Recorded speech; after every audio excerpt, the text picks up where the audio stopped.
Metamorphose a change consulting channel where you can find latest insights on change management practice and application to guide you on your change journey.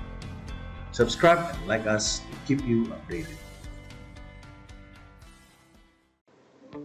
Hi guys, today we will go through one exercise to prepare ourselves on having the right attitude for leading change in our organization. You might think, what is this fluffy stuff all about? Let us take a look at certain conditions on why we need to have self-discovery. First, we need to be comfortable at ourselves. This will turn us into an authentic leader who is able to have transparent interactions and relationship with anyone in the organization. We can also be more comfortable behind our decisions, since it is based on the right moral values. Second, our self-image influences how we treat others and how we expect others to react. Therefore, we need to have a positive self-image to have a positive experience with people in the organization. Finally, we need to understand our existing bias so we can avoid making judgment under such influence and be able to be more objective in dealing with people and situations. Alright, now how can we get to those points? Let's reflect on the following questions. First, why am I right here right now?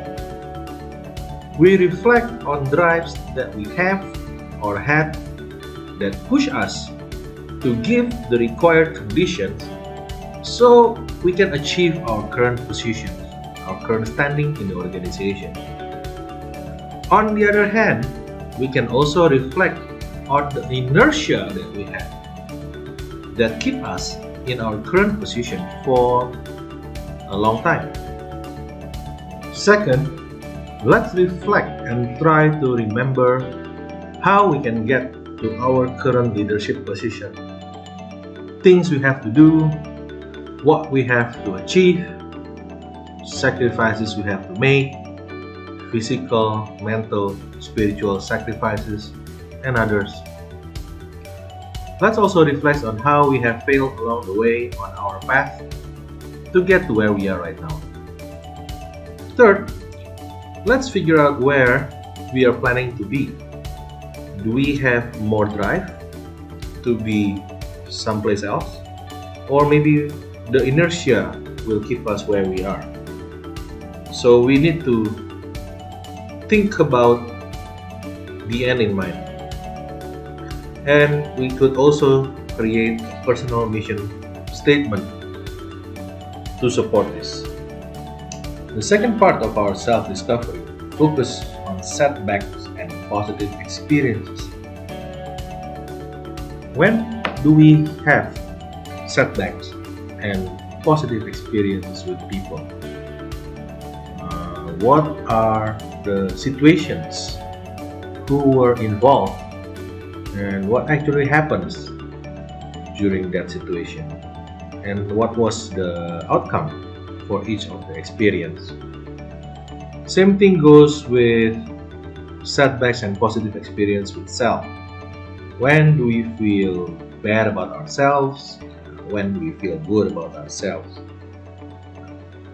And from those experiences, we can probably conclude our key ingredients of success and warning signs of failure based on the experience.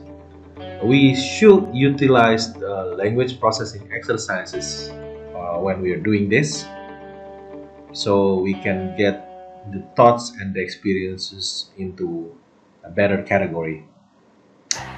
Also, we can take a look at our key weaknesses and consequences of letting people see these weaknesses, and what are our fear and hopes for this change initiative. The third part of our self-discovery works on understanding the concept of ladder of influence. Let's explain this using the straw and sipping illustration.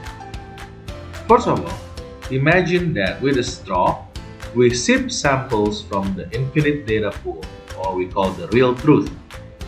The sip starts at our five senses, which receive the pieces of input.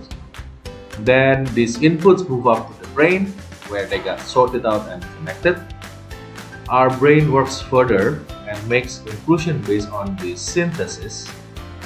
And over time, this synthesis will become belief.